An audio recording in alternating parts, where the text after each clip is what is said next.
Random question. How does the CIA deal with stolen valor? Like, is there a way that someone, not me exactly, but maybe me, could just write a book and be like, hey, I was in the CIA and here's some crazy shit that happened? So they don't really deal with it, which is a huge kind of point in the ACH for why I'm not CIA. Unless you've submitted a verification request, unless you've submitted an employment verification to CIA, you have no way of verifying that I'm actually CIA. One newspaper once actually tried to verify my employment record, and they waited so long for CIA to respond, and CIA never actually responded. So then they published the news story anyways, and inside the news story, they actually say, document out loud, we tried to verify his employment and we could not verify it. So there are people out there who don't think I'm real at all. They just think that I'm making all this stuff up all the time, that I'm just a giant con man. Oh, shit. But CIA... Alex is all of a sudden like, turns out you're not CIA. You're a fucking liar. And I am CIA. So stolen valors, they love it. They don't love it. It's a benefit to them because it's a distraction from the real officers that are out there. Yeah. They don't care about, Correct. Spooks, we see each other. We know when you're real. We know when you're not. We know when you say that you were CIA, but you were really military seconded to CIA for one operation. Oh. We know when you say you were CIA, but you were actually a contractor working on a contract with CIA. How do you know? Because we know what terminology we use. We know the training. We know the internal vernacular. We also know how the system works. One or two questions between two actual CIA officers will yield a lot of whether or not you understand what the other person's talking about or not. Okay. Are you allowed to say how many tours you did?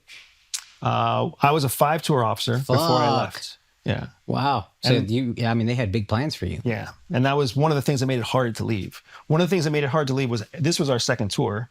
And after this tour and the success of this tour, which you'll read about in the book. Yeah. After the success of this tour, I was brought back to essentially teach how we did this worldwide to all the other CIA officers. And then I started teaching. And then in that process, I got escalated to take on covert operations. And then in covert operations, that was really when my career started to match my wife's career. She was rock star the whole time. When our careers started to match, they pulled us apart. Because you can't have two people kind of on the same trajectory. Right. It's just like in a company, like there's nepotism issues or whatever else. They pulled us apart. And then in our 5th tour, we had our child. And when we had our child, we were like, what the fuck? Like, your career is great. My career is great. Neither of us gets to be with our kid. Like, what are we doing here? And you said an interesting thing to me recently where you said like CIA officers will typically do like under 10 years or like over 20 years. Yeah. Can you explain why that discrepancy exists? So CIA is still a government agency. It's still an organization like the military or Department of Homeland Security or IRS. So you don't make a lot of money. You come on board, you're making $45,000 a year, and then by the time you retire, maybe you're making $120,000 a year. I was looking on ChatGPT. There's like a high-ranking CIA officer, even like super high, like super advanced. You might make like $250,000 a year. That's super high. Yeah. And these are like these are very smart people that are working here. There might be one or there might be Doesn't that make it easier to buy you guys, or for the enemy to buy you guys? It 100% makes it. That's one of the biggest vulnerabilities of a CIA officer. The mole that we hunted, or the mole that was hunting us in this book, was one of those CIA officers who was a very successful, high-ranking multi-tour officer who had no money. I mean, Robert Hansen, infamously, Aldrich Ames. He's in life in prison for it was like $5 million or $6 million or something like that. It's kind of crazy. Yeah, I mean, that's 100 times what I'm making or whatever. I'll do it. Yeah. Yeah.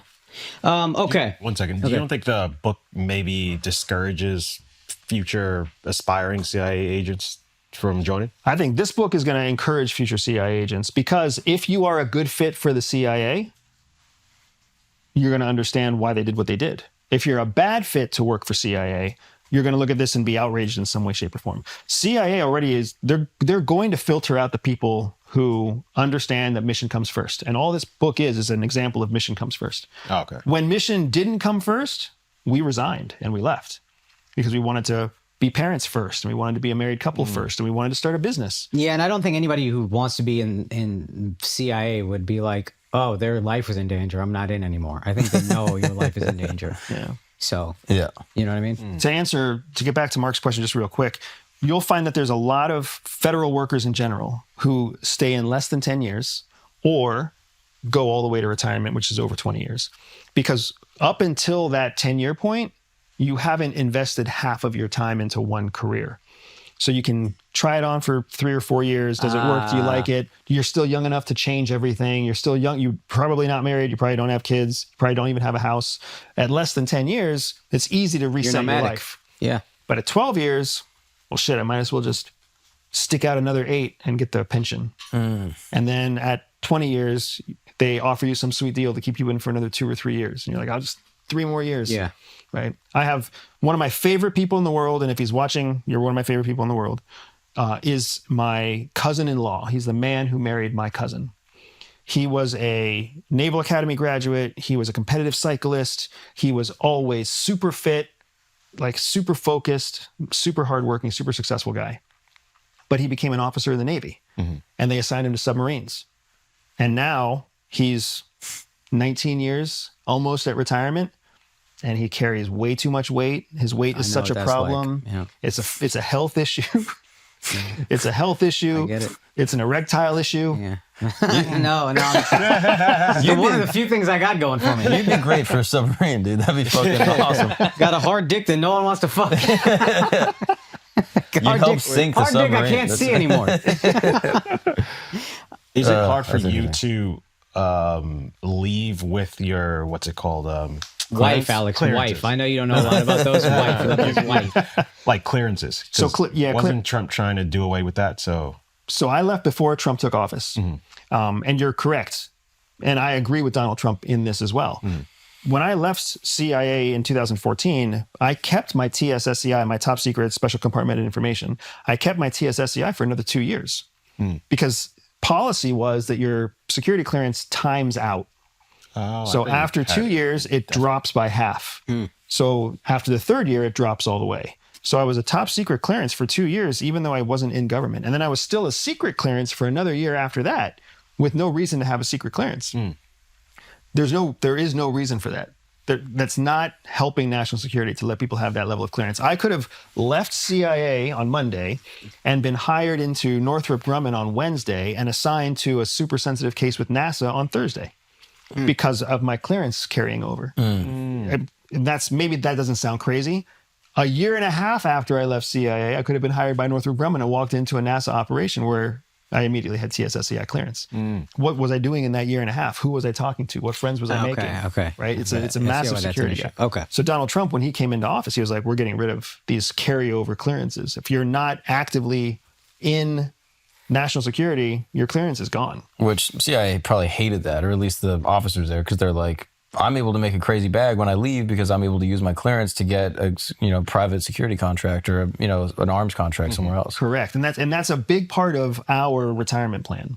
When you are a FBI officer, a CIA officer, an NSA officer, you understand that most likely, like there's a pyramid of growth. You are most likely going to end up somewhere in the bottom of the top third because that's where there's the most space. And you're going to make $120,000 a year, $140,000 a year to live in Washington, D.C., one of the plus a pension, one of the most expensive zip codes in the region. When you retire, you're only going to take 60% of what you're earning. You don't retire at your actual salary. So then how do you maintain your lifestyle? And how do you pay for the kids that are in college? And how do you pay for your health issues that you guaranteed you have because you fucked up your body in service? They're like, I'm going to go work for khaki. I'm going to go work for Mantech and make $260,000 a year, easy duty. And all I'm doing is connecting dots and making sure that Mantech gets the most current tech contract in CIA and khaki gets the most recent satellite contract. Like that's their job.